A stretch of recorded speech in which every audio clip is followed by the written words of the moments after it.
ദേശീയ രാഷ്ട്രീയത്തിൽ ഒരു നിർണായകമായൊരു സംഭവമാണ് ഇന്നലെ നടന്നത്. ഒരു സംസ്ഥാനത്തിൻ്റെ മുഖ്യമന്ത്രി അറസ്റ്റിലായിരിക്കുന്നു. അതും അഴിമതിക്കെതിരെ കുരിശുയുദ്ധം പ്രഖ്യാപിച്ച് മുന്നോട്ട് വന്ന ശ്രീ അരവിന്ദ് കെജ്രിവാൾ, അതും ആം ആദ്മി പാർട്ടിയുടെ മുഖ്യമന്ത്രി അരവിന്ദ് കെജ്രിവാൾ ആണ് അഴിമതി കേസിൽ അറസ്റ്റിലായിരിക്കുന്നത്. അതും ലിക്കർ ബിസിനസ്സുമായിട്ട് ബന്ധപ്പെട്ട്. അതാണ് എന്താണോ പറഞ്ഞിരുന്നത് അതിൻ്റെ നേരെ വിപരീതമാണ് ചെയ്തത്. അതിൻ്റെ പേരിലാണ് ഇപ്പോൾ അറസ്റ്റിലായിരിക്കുന്നത്.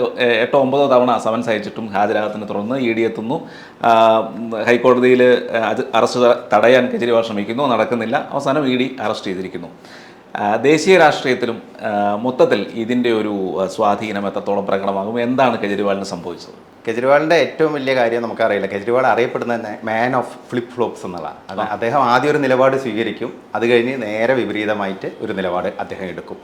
നമുക്കറിയാലോ കെജ്രിവാളിൻ്റെ ഒരു വളർച്ച. കാരണം തുടക്കത്തിൽ തന്നെ ഇപ്പം അരവിന്ദ് കെജ്രിവാൾ എന്നുള്ള ഒരു ഇംപ്രഷൻ വരുന്നത് ഇദ്ദേഹവുമായി അണ്ണാ ഹസാരെയുടെ ഇന്ത്യ അഗൻസ്റ്റ് കറപ്ഷൻ മൂവ്മെൻറ്റുമായി ബന്ധപ്പെട്ടാണ്.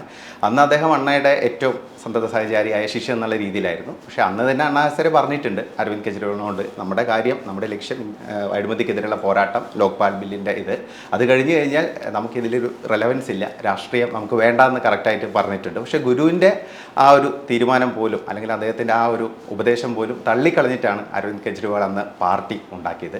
അപ്പോൾ ആം ആദ്മി പാർട്ടി വരുമ്പോൾ നമുക്കറിയാം അന്ന് കെജ്രിവാൾ മാത്രമായിരുന്നില്ല. കാരണം വിവിധ മേഖലകളിലുള്ള പല വീക്ഷണഗതികൾ പുലർത്തുന്ന നേതാക്കളുണ്ടായിരുന്നു. ഇപ്പോൾ യോഗേന്ദ്ര യാദവിനെ പോലെ കുറച്ചൊരു അർബൻ നെക്സൽ ആ ഒരു ആറ്റിറ്റ്യൂഡ് പുലർത്തുന്നൊരു നേതാവ്, പിന്നെ ഷാസിയ ഇൽമിയെ പോലെ ഒരു മാധ്യമപ്രവർത്തകയായുള്ളത്, പിന്നെ അശുതോഷ് ഉണ്ടായിരുന്നു, കുമാർ വിശ്വാസ് ഉണ്ടായിരുന്നു. കാരണം കുറച്ചും കൂടെ ഒരു വലിയ ഒരു കവിയൊക്കെയായ നല്ല രീതിയിൽ ഇൻഫ്ലുവൻസ് ഉള്ള, ഉത്തരേന്ത്യയിലൊക്കെ ശരിക്കും അത്യാവശ്യം നല്ല രീതിയിൽ മുന്നോട്ട് വരാൻ പറ്റുന്ന ആ രീതിയിലുള്ള ഒരു വാഗ്മിയൊക്കെയായുള്ള ഒരു ലീഡറായിരുന്നു. അപ്പോൾ ഇങ്ങനെ വിവിധ തരത്തിലുള്ള ആളുകളുടെ ഒരു കോൺഫെഡറേഷൻ. അപ്പോൾ ആ രീതിയിൽ വന്നു. പിന്നീട് സംഭവിച്ചെന്താണെന്ന് വെച്ചാൽ കെജ്രിവാൾ ആം ആദ്മി പാർട്ടി എന്നുള്ള പേരിട്ടു, ജനങ്ങളുടെ സ്വന്തം പാർട്ടി.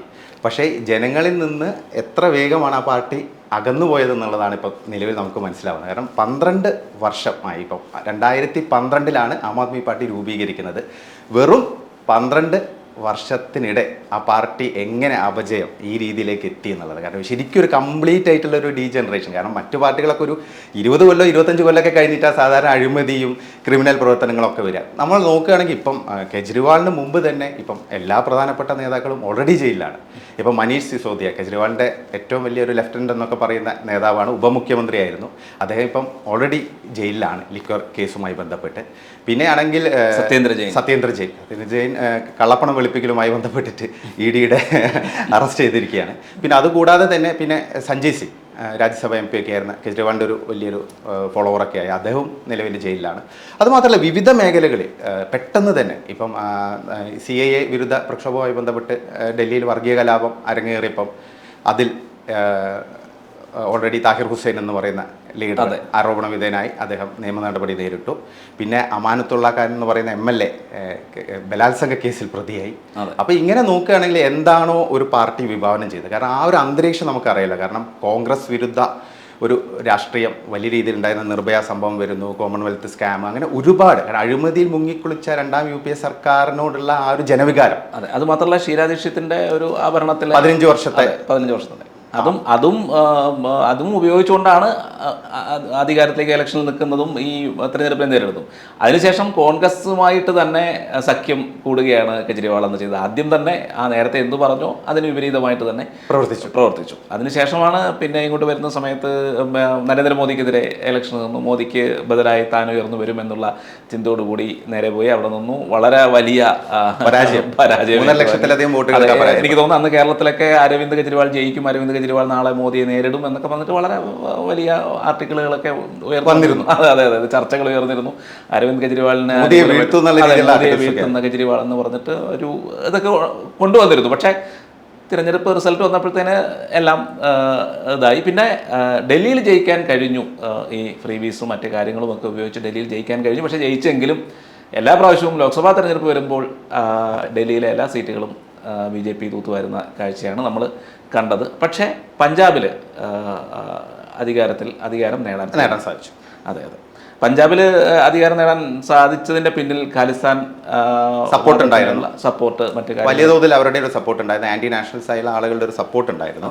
അതുകൂടാതെ തന്നെ പഞ്ചാബിൽ നമുക്കറിയാലോ 2 പാർട്ടികളോട്, കോൺഗ്രസിനോടാണെങ്കിലും ശിരോമണി അകാലിദൾ, ഈ 2 പാർട്ടികൾ മാറി മാറി ഭരിക്കുന്ന ഒരു സംവിധാനമാണ് പഞ്ചാബിൽ ഉണ്ടായിരുന്നത്. അപ്പോൾ 2 പാർട്ടികളും ജനങ്ങളിലും അഴിമതി വ്യാപകമായിട്ടുണ്ട്. ജനങ്ങൾ മടുത്തിരിക്കുകയായിരുന്നു.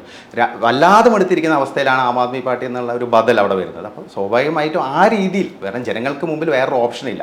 കാരണം കോൺഗ്രസിനോട് വിരോധമുണ്ട്, ആം ആദ്മി പാർട്ടിയോട് വിരോധമുണ്ട്.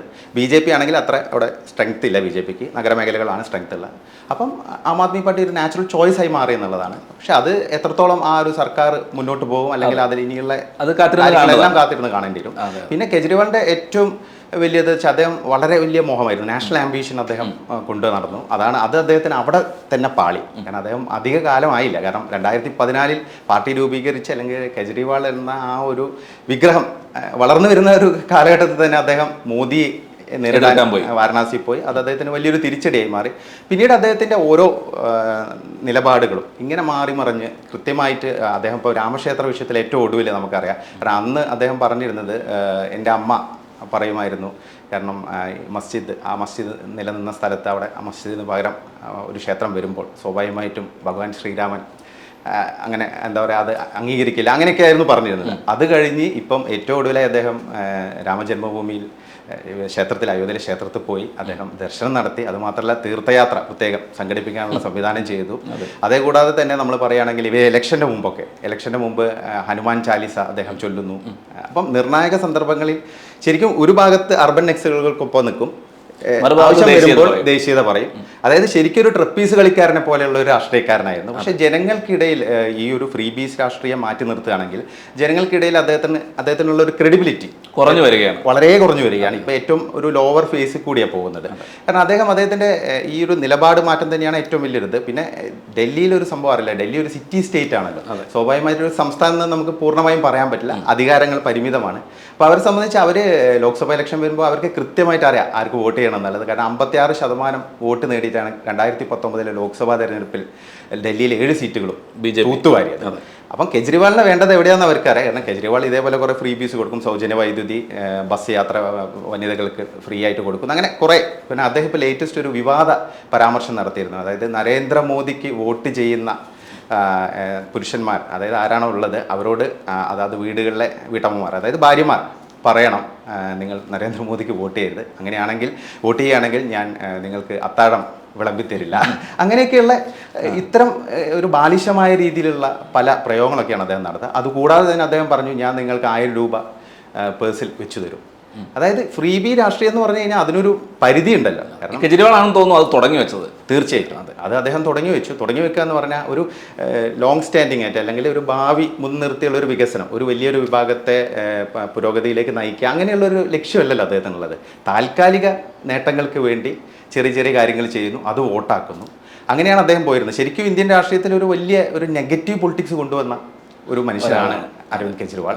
അത് പിന്നെ ഒരു സിസ്റ്റമായി മാറുന്നു. പല ആളുകളും പിന്നെ കോൺഗ്രസ് ഉപയോഗിച്ചു. ഈ കോൺഗ്രസിൻ്റെ ഇതെന്ന് പറഞ്ഞാൽ കോൺഗ്രസ് വിരുദ്ധ രാഷ്ട്രീയം വഴി കെജ്രിവാൾ വരുന്നു, അധികാരത്തിൽ വരുന്നു. അത് കഴിഞ്ഞ് ഇപ്പം ലേറ്റസ്റ്റ് ആയിട്ട് കോൺഗ്രസുമായി സഖ്യത്തിൽ ഏർപ്പെടുന്നു. ഇപ്പം നിലവിലിപ്പം ഡൽഹിയിൽ, ഗുജറാത്തിലൊക്കെ സഖ്യമുണ്ട്. ഡൽഹിയിൽ 7 സീറ്റിൽ 4 സീറ്റ് ഇപ്പം ആം ആദ്മി പാർട്ടി, 3 സീറ്റ് കോൺഗ്രസ്. ഇതിൽ ഈ കോൺഗ്രസ് ഇപ്പം കെജ്രിവാളിന് വേണ്ടി വലിയ രീതിയിൽ ബാറ്റ് ചെയ്തുകൊണ്ടിരിക്കുകയാണ്. ഇപ്പം ശീലാ ദീക്ഷിതിൻ്റെ മകൻ സന്ദീപ് ദീക്ഷിതൊക്കെ ഇന്നലെ രാത്രിയൊക്കെ പോയിട്ട് മാധ്യമങ്ങൾക്ക് വാർത്താ സമ്മേളനത്തിലൊക്കെ പറയുന്നത് കേട്ടോ അദ്ദേഹം. ഇത് എന്താ പറയുക, കേന്ദ്ര സർക്കാരിൻ്റെ ഫെഡറലിസത്തിനെതിരെയുള്ള നീക്കാണ്, കൃത്യമായിട്ടുള്ള വേട്ടയാടൽ രാഷ്ട്രീയമാണെന്നൊക്കെ പറയുന്നു. പക്ഷേ ഇതേ കോൺഗ്രസ് ആണ് ഈ മദ്യ കുംഭകോണം ഉണ്ടായ സമയത്ത്, അല്ലെങ്കിൽ ഈ സംഭവം, ഈ പുതിയ മദ്യനയം വന്നപ്പോൾ ഏറ്റവും കൂടുതൽ വിമർശിച്ചത്. അവർ പറഞ്ഞത് ഈ പണമെല്ലാം കോൺഗ്രസിനെ തകർക്കാൻ വേണ്ടി ഉപയോഗിച്ചു. അതിന്റെ പത്രസമ്മേളനം അജയ് മാക്കൻ നടത്തിയ പത്രസമ്മേളനം വരെ ഇപ്പോൾ ലഭ്യമാണ്. പക്ഷേ എന്നിട്ടും ഇപ്പോഴും നേരെ തിരിച്ച്, അതായത് ഈ മോദി വിരുദ്ധത, അതെ മോദി വിരുദ്ധത വന്നപ്പോൾ അഴിമതി കുഴപ്പമില്ല.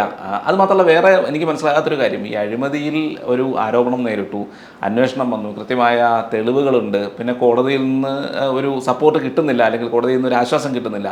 ഇങ്ങനെ ഉള്ളപ്പോൾ അന്വേഷണ ഏജൻസികൾ പിന്നെ എന്ത് ചെയ്യണമെന്നാണ് ഇവർ പറയുന്നത്? അത് ശരിയാണ്. കാരണം 9 സമൻസുകളാണ് കെജ്രിവാളിന് ലഭിച്ചത്. എന്നിട്ട് പോലും അദ്ദേഹം നിയമത്തിൽ നിന്ന് ഒളിച്ചോടുകയായിരുന്നു. കാരണം വളരെ ഒട്ടും കൂസലില്ലാതെ ഞാൻ ഇതിന് വഴങ്ങില്ല എന്നുള്ള രീതിയിലായിരുന്നു അദ്ദേഹത്തിൻ്റെ ബോഡി ലാംഗ്വേജ് ആണെങ്കിലും.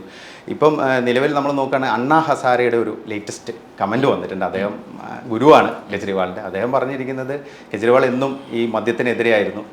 ഇപ്പം മദ്യനയവുമായി ബന്ധപ്പെട്ട് അദ്ദേഹം ഇപ്പോൾ ഇങ്ങനെ അഴിമതിയിൽ ഇപ്പം അകപ്പെട്ടിരിക്കുന്നു. അദ്ദേഹത്തിൻ്റെ പ്രവൃത്തികൾ തന്നെയാണ് അദ്ദേഹത്തെ ഈ നിലയിൽ എത്തിച്ചതെന്നാണ് ഇപ്പം ഹസാരെ പറഞ്ഞിരിക്കുന്നത്. അപ്പം സ്വന്തം ഗുരു പോലും കെജ്രിവാളിനെ തള്ളിപ്പറഞ്ഞിരിക്കുക. കെജ്രിവാൾ എന്താണോ വിഭാവന ചെയ്തത്, അദ്ദേഹം മുന്നോട്ട് വന്നത് എന്തൊക്കെ പറഞ്ഞിട്ടാണോ അതിന് നേർവിപരീതമാണ് ഇപ്പോൾ അദ്ദേഹത്തിൻ്റെ എല്ലാ കാര്യങ്ങളും നടന്നിരിക്കുന്നത്.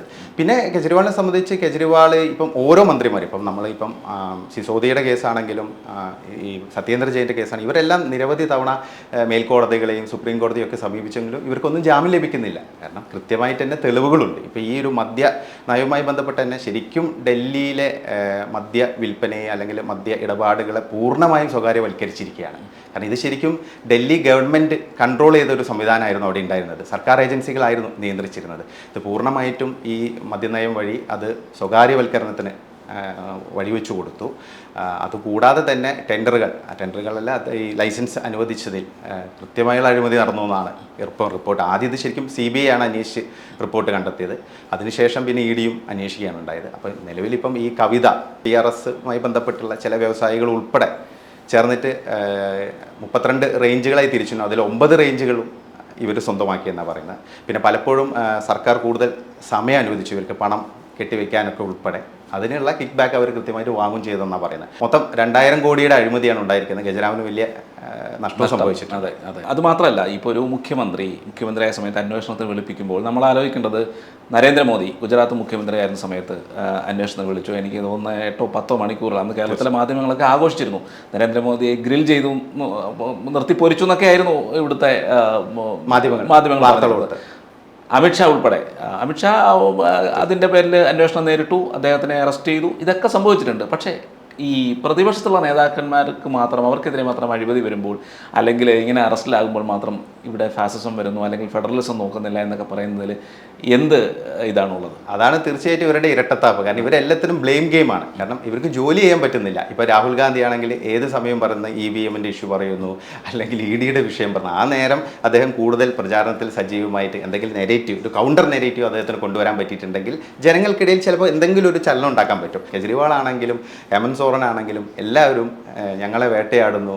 കാരണം ഇതിൽ കൃത്യമായിട്ടുള്ള ഒരു തിരിച്ച് അവർക്കൊരു കൗണ്ടർ ഇത് കൊടുക്കാൻ പറ്റുന്നില്ല. കോടതികൾ മുഖാന്തരം തന്നെ ഈ സംഭവങ്ങളെല്ലാം ലീഗലൈസ്ഡ് ആയിട്ടുള്ള പ്രോസസ്സ് കൂടി പോകുന്നത്. അതെ, സുപ്രീം കോടതിയിൽ ഇപ്പോൾ അത് പിൻവലിച്ചല്ലോ. അത് കാരണം നാണം കെടും. ഓൾറെഡി കവിത ഇത് ജാമ്യത്തിന് വേണ്ടി അപേക്ഷിച്ച് സുപ്രീം കോടതിയെ നേരിട്ട് കണ്ടപ്പോൾ സുപ്രീം കോടതി ബെഞ്ച് പറഞ്ഞത് എല്ലാവർക്കും ഒരേപോലെ നിയമം എല്ലാവർക്കും ബാധകമാണ്, പ്രത്യേകിച്ച് പ്രിവിലേജ് ഒന്നുമില്ല, നിങ്ങൾ മന്ത്രിയായിരുന്നു അല്ലെങ്കിൽ മുൻ വലിയ രാഷ്ട്രീയ നേതാവെന്ന് അതാത് കോടതികൾ, അതായത് വിചാരണ കോടതിയെ സമീപിക്കാനാണ് പറഞ്ഞത്. അപ്പോൾ കെജ്രിവാളിനോട് അതേ ബെഞ്ച് തന്നെ ഇത് പറയാനാണ് സാധ്യത. അപ്പം കൂടുതൽ നാണം കെടുമെന്നുള്ളൊരു അവസ്ഥ വന്നപ്പം അദ്ദേഹം അത് പിൻവലിച്ചതാണ്. ഇനി എന്തായിരിക്കും കെജ്രിവാളിൻ്റെ ഒരു ഭാവി? എങ്ങനെയായിരിക്കും ഈ ഒരു കേസ്, എങ്ങനെയായിരിക്കും ഇനി മുന്നോട്ട് പോകുന്നത്? ഇതിലിപ്പോൾ നമുക്കറിയില്ലേ, കെജ്രിവാൾ എന്ന് പറയുമ്പോൾ നമുക്ക് ഒരു ആം ആദ്മി പാർട്ടി എന്ന് പറഞ്ഞാൽ ശരിക്കും ഒരു കോൺഫെഡറേഷൻ ആണല്ലോ. കാരണം വിവിധ താല്പര്യക്കാരുടെ ഒരു കൂട്ടായ്മ. കോൺഗ്രസ് എന്ന ആ ഒരു ദുർബലാവസ്ഥയിൽ എത്തിയപ്പോൾ, ഡൽഹിയിൽ എത്തിയപ്പോൾ കോൺഗ്രസ്സിലുണ്ടായിരുന്ന ഭൂരിപക്ഷം വരുന്ന ആളുകൾ, പല നേതാക്കളും, ചെറുകിട നേതാക്കളെല്ലാം ആം ആദ്മി പാർട്ടിയിൽ എത്തിയിരുന്നു. ഭൂരിപക്ഷം പേര് അവരായിരുന്നു. പിന്നെ ആം ആദ്മി പാർട്ടിയിൽ ഉണ്ടായിരുന്ന ചില ബുദ്ധിജീവികളും ഈ ഒരു ആക്ടിവിസ്റ്റായ ആളുകളാണ്. അവരെല്ലാം ആദ്യകാലത്ത് തന്നെ അവരെ ജീവനം കൊണ്ട് അവർ രക്ഷപ്പെട്ടു. ലോകേന്ദ്ര യാദവിനെ പോലുള്ള ആൾക്കാരൊക്കെ കൃത്യമായിട്ട് കെജ്രിവാളിനെതിരെ വിമർശനം വരെ ഉന്നയിച്ചിട്ടുണ്ട്. കെജ്രിവാൾ വ്യക്തി കേന്ദ്രീകൃതമായി മാറുന്നു, എല്ലാവരെയും കെജ്രിവാൾ അരിഞ്ഞു വീഴ്ത്തി കംപ്ലീറ്റ് കൺട്രോൾ അദ്ദേഹത്തിൻ്റെ പേരിലേക്ക് ആക്കി. അപ്പോൾ അതുകൊണ്ട് തന്നെ ഇനിയിപ്പോൾ കെജ്രിവാളിനെ സംബന്ധിച്ച് കെജ്രിവാളിന് വലിയ ബുദ്ധിമുട്ടാണ് ഈ പാർട്ടി മുന്നോട്ട് കൊണ്ടുപോകുക എന്നുള്ളത്. ഈ പ്രധാനപ്പെട്ട നേതാക്കളെല്ലാം ഇപ്പം ജയിലിലാണ്. കെജ്രിവാൾ ഇല്ലെങ്കിൽ വേണ്ടിയിരുന്ന ഒരു നേതാവ് മനീഷ് സിസോദിയാണ്. മനീഷ് സിസോദിയും ജയിലിലാണ്, സത്യേന്ദ്ര ജെയിനും ജയിലിലാണ്. അപ്പോൾ നിലവിലിപ്പോൾ പുറത്തുള്ളത് ആതിഷിയും, പ്രധാനപ്പെട്ട ആളുകളെന്ന് പറയുന്നത് ആതിഷി, അവരുടെ നിലവിലെ വിദ്യാഭ്യാസ മന്ത്രിയും ധനകാര്യമന്ത്രിയൊക്കെ നിരവധി വകുപ്പുകളൊക്കെ കൈകാര്യം ചെയ്യുന്ന കെജ്രിവാളിൻ്റെ ഏറ്റവും വലിയൊരു ലോയലിസ്റ്റാണ്. പിന്നെയുള്ളത് സൗരഭ് ഭരദ്വാജും ഗോപാൽ റായുമാണ്. പക്ഷേ കെജ്രിവാൾ ഇനിയും ജയിലിൽ തുടരുകയാണ്. കാരണം അദ്ദേഹത്തിന് ഒരു ജാമ്യം ലഭിക്കുന്ന കാര്യം നമുക്കിപ്പം ഒന്നും പറയാൻ പറ്റില്ല. കാരണം അദ്ദേഹത്തിനെതിരെ കൃത്യമായ തെളിവുണ്ട്. അദ്ദേഹത്തിൻ്റെ നേതൃത്വത്തിലാണ് ഈ ഗൂഢാലോചന നടന്നതെന്നാണ് കിട്ടുന്ന റിപ്പോർട്ടുകൾ. അതിനനുസരിച്ചുള്ള തെളിവുകളുണ്ട്. അപ്പം മനീഷ് സിസോദി ഓൾറെഡി ജയിലിലാണ് കിടക്കുന്നത്. അപ്പം കെജ്രിവാളിലേക്ക് കൂടി ഇത് എത്തുക എന്നുള്ളതായിരുന്നു ഇതിൻ്റെ ഒരു ഫൈനൽ ഔട്ട്കം വരേണ്ടത്. ഇപ്പം ആ അവസ്ഥയിൽ എത്തിയിരിക്കുകയാണ്. അതുകൊണ്ട് തന്നെ ഇനിയിപ്പോൾ ഈ ഇലക്ഷനും കൂടെ വരികയാണ്. കാരണം ആം ആദ്മി പാർട്ടിയെ സംബന്ധിച്ച് കെജ്രിവാൾ ആണ് അവരുടെ മുഖം. ആ രീതിയിൽ അദ്ദേഹം ആ പാർട്ടി അങ്ങനെ ആക്കിയെടുത്തു. ഡൈനാസ്റ്റി പൊളിറ്റിക്സിനെതിരെയൊക്കെ ഉറപ്പിച്ച് അല്ല ആ രീതിയിലൊക്കെ പറഞ്ഞ കെജ്രിവാൾ ഇപ്പം സ്വന്തം ഭാര്യയെ ചിലപ്പം പിൻഗാമിയാക്കാനും സാധ്യതയുണ്ട്. കാരണം അദ്ദേഹം രാജിവെക്കുകയാണെങ്കിൽ ചിലപ്പം സുനിത കെജ്രിവാൾ വന്നേക്കാം എന്നുള്ള റിപ്പോർട്ടുകൾ വരെ വരുന്നുണ്ട്. അപ്പോൾ അതുകൊണ്ട് തന്നെ ഇനി ഈ പാർട്ടി എങ്ങനെ മുന്നോട്ട് കൊണ്ടുപോകുന്നുള്ളത്. പിന്നെ ഡൽഹിയെ സംബന്ധിച്ച് ഡൽഹിയിലെ ജനങ്ങൾക്ക് ഇതൊരു വലിയൊരു ഷോക്കായിട്ട് തോന്നുന്നില്ല. കാരണം അവർ കുറേ ആയിട്ട് ഇത് ഫോളോ ചെയ്തുകൊണ്ടിരിക്കുകയാണ്. അപ്പോൾ കെജ്രിവാൾ എന്തെങ്കിലും അറസ്റ്റിലാവും എന്നുള്ള അവർക്കറിയായിരുന്നു. തുടർച്ചയായിട്ട് 9 തവണ സമൻസ് അയച്ചിട്ടും അദ്ദേഹം നിയമത്തിന് മുന്നിൽ വഴങ്ങുന്നില്ല, അങ്ങനെയുള്ള പ്രശ്നങ്ങളുണ്ടായിരുന്നു. അപ്പോൾ കവിതയെ അറസ്റ്റ് ചെയ്തതോടുകൂടി എല്ലാവർക്കും കാര്യം മനസ്സിലായി അത് എന്ന് വേണമെങ്കിൽ വരും എന്നുള്ളത്. പക്ഷേ ഈ പ്രക്ഷോഭങ്ങൾ, ഈ പ്രതിഷേധങ്ങളൊക്കെ എത്ര മുന്നോട്ട് കൊണ്ടുപോകാൻ പറ്റും, എത്ര ദിവസങ്ങൾ കൊണ്ടുപോകാൻ പറ്റും എന്നുള്ളതൊരു വലിയ ചോദ്യം, പ്രത്യേകിച്ച് ഈ ഇലക്ഷൻ അടുത്ത സമയങ്ങളിൽ. അതുകൊണ്ട് തന്നെ ആം ആദ്മി പാർട്ടിയെ സംബന്ധിച്ച് കെജ്രിവാൾ ഇല്ലാത്ത ആം ആദ്മി പാർട്ടി എങ്ങനെ നിലനിൽക്കും? ഇപ്പം തന്നെ പിളർപ്പുകൾ ഉണ്ടാകും എന്നൊക്കെ പറയുന്നത്, പക്ഷെ പിളരാൻ ആരാണ് ഉള്ളത് എന്നുള്ളതാണ് മറ്റൊരു ക്വസ്റ്റ്യൻ. ശരിക്കും ഇത് കെജ്രിവാളിനെ കേന്ദ്രീകരിച്ചുള്ള ഒരു പാർട്ടിയായി ഈ സംവിധാനം അങ്ങനെ മാറിയത്. എന്തായാലും ഇന്ത്യൻ രാഷ്ട്രീയത്തിൽ വളരെ വലിയ മാറ്റങ്ങൾ കൊണ്ടുവരുമെന്ന് പ്രഖ്യാപിച്ചു വന്ന അരവിന്ദ് കെജ്രിവാൾ, അതായത് വലിയ വൻമരം എന്ന് പറയുന്നത് വീണിരിക്കുകയാണ്. അരവിന്ദ് കെജ്രിവാളും അധികാരത്തിൻ്റെ ആ ദുഷിച്ച ഫലങ്ങൾ അദ്ദേഹം അനുഭവിച്ചു. അതിൻ്റെ പരിണിത ഫലമാണ് അദ്ദേഹം ഇപ്പോൾ നേരിടുന്നതെന്നാണ് നമുക്ക് പറയാനുള്ളത്.